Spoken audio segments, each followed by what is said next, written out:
defeating Darius III, Alexander the Great then became a pharaoh of Egypt. He took charge of Egypt, which is what we get the name from the ancient Greeks. That's what they called the country. So the Egyptian world becomes part then of the Greek world. And following his death, when his kingdom, which was so big it had to be divided up amongst his generals, a general called Ptolemy took charge of Egypt, and initially as a satrap, as an official who was ruling there, and then later as a king. The Macedonian rulerships, Ptolemy, etc., he was a Macedonian Greek general, married into the Egyptian bloodline, married into the female Egyptian bloodline, producing Egyptians who are Greek and Egyptian at the same time and facing towards Greece. And he founded really the last resident dynasty of pharaohs. So then Egypt then became even more divorced, and then of course there is the classic story. Whether or not there is historical accuracy to it is another matter, although we do have references to it of Alexander's attempt to invade Nubia and the Candace Amerinus with elephants and warriors preventing him from invading Nubia. We have that recorded under several Greek scholars. The Macedonian rulers of Egypt did not conquer Nubia. Nubia remained essentially intact. The Greeks had had a lot of contact with Kemet, and they saw Kemet as a place where they would go to learn. So many of the famous Greek philosophers, mathematicians, scientists, playwrights, all went to Egypt to actually learn from the Egyptian priests. The Greek rulership did not affect the religious systems in the same way that Christianity and Islam did. The Romans started to interfere with Egypt about 100 BC. And that was because this Ptolemaic dynasty, the dynasty Cleopatra was the last ruler of that dynasty, had started to have a lot of dynastic feuds. So brothers and sisters had been sort of arguing and vying for the throne. One person would be exiled, somebody else would take control. And the Romans were starting to become increasingly powerful, and quite often the ruler who'd been exiled would actually run to the Romans and ask them to put them back on the throne. Then it's conquered by the Romans in 30 BC. For the Greeks and Romans, the Egyptians were Africans, and when you get depictions of Egyptians, they're always shown people with black skin, afro hair, sort of small noses, broad faces, full mouths. So they actually sort of have a caricature almost of what they see as an Egyptian. And the Greeks often confused Egypt with Ethiopia, so they'll quite often call the Egyptians Ethiopians.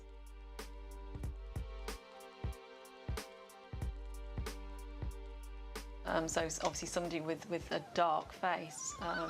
And when they showed Ethiopians, they showed them in exactly the same way that they showed Egyptians as Africans. So there was no question at all that Egypt was an African country. It certainly wasn't seen to be European by either the Greeks or the Romans. Now the Romans and the Greeks and the Assyrians and the Persians came to Egypt because Egypt was the breadbasket of the world. The control of Egypt and the granaries of Egypt was fundamental to the control of any civilization that attempted to control the world. Not only that, but Egypt, through its trade relations with the South, had control and access to the minerals of the South, the iron, the copper, the gold, the silver. The Roman system of coinage was based on gold and silver. Therefore, they needed access to the mines of the South. So the control of Egypt was fundamental in getting the trade from the gold and silver from the South to the North. So therefore, the control of Egypt was fundamental. Egypt was the most wealthy nation in the world, and it remained so through Assyrian, Persian, Greek, or Roman rulership. Egypt still was the most wealthy, not just in terms of gold and silver, which was, you know, tenuous in terms of its commodity value, but in terms of grain, wheat. Rome as a civilization, like the Greek civilization, did not produce enough food to sustain itself. The Romans saw Egypt, and the reason they really wanted Egypt so much was that it was a grain source for their armies. When Kemet was invaded by the Greeks and the Romans, they effectively ruined the country. They used it not for itself, they used it for their own country. So, for example, when the Romans were ruling in Kemet, they took all the grain from there and sent it to Rome as dole for their people, because the Romans had a dole system where they would give people bread to keep them quiet. That was their dole. And all the grain that made that bread came from Kemet. So basically they ruined the country completely. But they also traded things like animals, obviously for their gladiatorial fights, a lot of the African animals were shipped over to Rome. Because the Romans saw Egypt as this sort of exotic and interesting, sort of another world almost. It wasn't just another country, it was a completely different world to the one that they were used to. So when you overexploit a country like that and you take all of its resources and you use it for another country, obviously there's going to be nothing left for that country. And over time, Egypt became poorer and poorer. And I feel that this ultimately led to the final downfall. So the relationship between Egypt and Rome was fundamental in Roman survival. Not in Egyptian survival, in Roman survival. I think Egypt was crucial to Rome's development, both from a political point of view in that it gave it a very important, a very wealthy territory, but also because a lot of people in Rome became very interested in Egyptian religion and Egyptian cults. And also, they must have been learning from people in Egypt, as the Greeks had learned from people in Egypt. So I think that Egypt was actually very important for Rome, certainly Rome's early development. But all of this means, of course, that Egypt is getting more cut off from its neighbour from the south. It sees its relationship as being north. Its connections are northward, not southwards. It sees the south as a trade route, a source of supplies and minerals and grain. And we see further connections between the royalty, the royal families, the political people of Egypt, and we see with the south, because the south has cut itself off and it's been cut off. Now, the conquests of Egypt changed the population. And so Egypt was already moving into an Afro-Asian direction.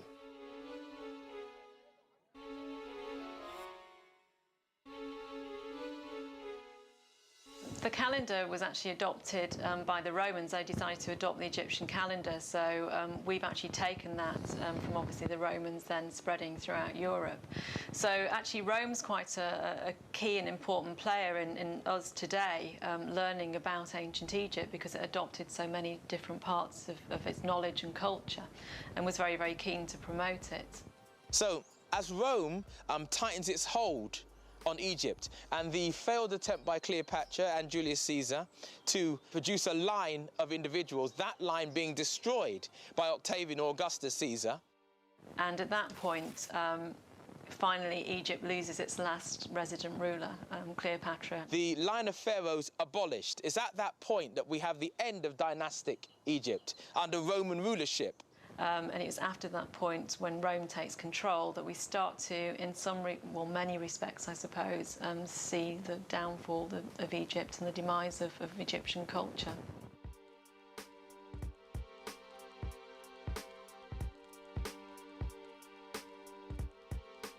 Meanwhile, in Kush, the pharaonic culture continues. One of the great things about the Sudanese Meroitic Kingdom, they're one of these kingdoms that keep the Romans out. It's one of the kingdoms that the Roman Empire tried to conquer and failed to conquer. I think also the further south that the Romans went, obviously, the further away they're going from the Mediterranean and from Europe, and so arguably the more difficult that would become for them.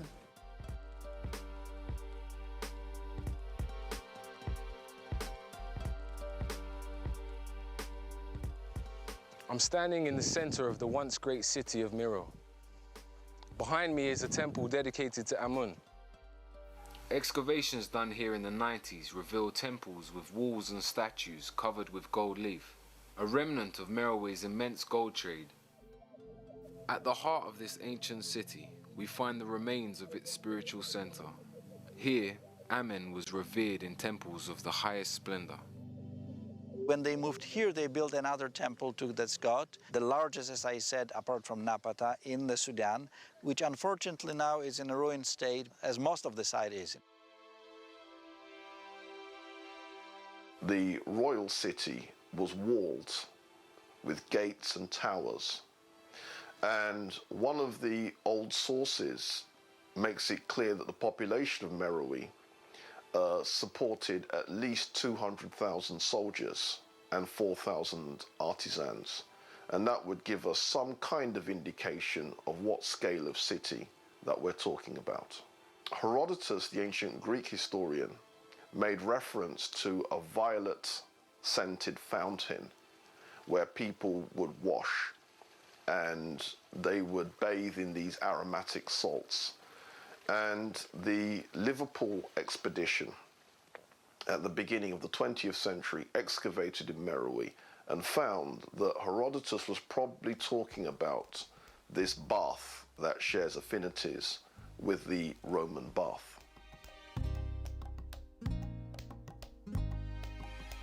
What's interesting about this capital is that only a tiny fraction of it has actually been excavated.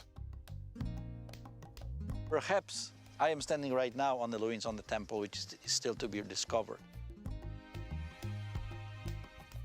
In truth, at least 90% of it is still to be found. I hope to do it in the coming years. We did some preliminary sondages, and we found, again, domestic remains, but also a fragment of a temple from maybe 300 BC, so we hope to find it.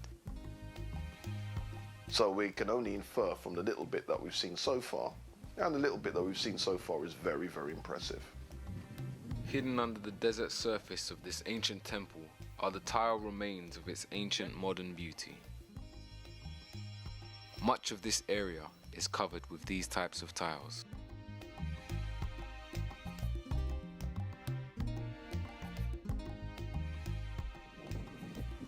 The modern-day neglect of these temples is only equaled by the invading nations that came in and replaced religions and took over the land of these areas. The Nubian and Kushite culture began to slowly decline as the invading nations took control of the surrounding areas. As Rome became Christian, it began to spread its New World religion throughout its empire, taking religious control of the Nile Valley. For the essential part, Kush remained essentially unchristianized. However, on the eastern side of Sudan, in a place called Aksum, they created a Coptic religious system. This Coptic religious system, though essentially African, had a different philosophical base to it than that which had been there present, and a different thinking process to that which had been there present. The last of the Kushite pyramids is around 300 and something AD. And so it would seem that the last burials of the Kushites coincides with the punishing of the Red and the Black Noba by Emperor Ezana of Aksum. This Aksumite kingdom was the kingdom that in 320 AD, CE, was the kingdom that eventually conquered Kush. The end of Kush brought the end of roughly 5,000 years of royal culture in the Nubian lands of the Nile Valley. So as we look back over this ancient world, we can say that the ancient Africans of the Nile Valley had a civilization that lasted longer than the society we are part of today. At its peak, it had reached a great level of spiritual, social, economic, and structural development. This was a civilization of religion, astrology, medicine, philosophy, architecture, art, engineering, mathematics, and much of what was passed down to us from the Greeks and Romans actually came from the legacy of the Africans of the Nile Valley.